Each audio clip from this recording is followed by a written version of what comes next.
சென்னை வில்லிவாக்கம் தொகுதிக்குட்பட்ட பாளையம்மன் கோவில் அருகில் புரட்சித் தலைவர் எம்ஜிஆர் அவர்களின் 109வது பிறந்தநாள் விழா பொதுக்கூட்டம் வடசென்னை வடக்கு மேற்கு மாவட்டக் கழகச் செயலாளர் திருமங்கலம் மோகன் தலைமையில் வில்லிவாக்கம் மேற்கு பகுதி கழகச் செயலாளர் வெங்கடேசன் முன்னிலையில் நடைபெற்றது.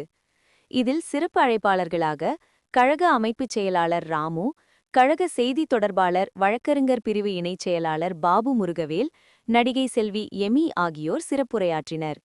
நிகழ்ச்சியில் மாவட்ட வழக்கறிஞர் பிரிவு செயலாளர் ஆனந்தன், இளைஞர் அணி செயலாளர் அபிராமி பாலாஜி, பகுதிச் செயலாளர்கள் பட்மேடு சாரதி, கோகுல், கொளத்தூர் கணேசன், திருமங்கலம் கோதண்டன் மற்றும் மாவட்ட கழக நிர்வாகிகள், பகுதி கழக நிர்வாகிகள், வட்டக்கழக நிர்வாகிகள், பிற அணி நிர்வாகிகள் என ஏராளமானோர் கலந்து கொண்டனர்.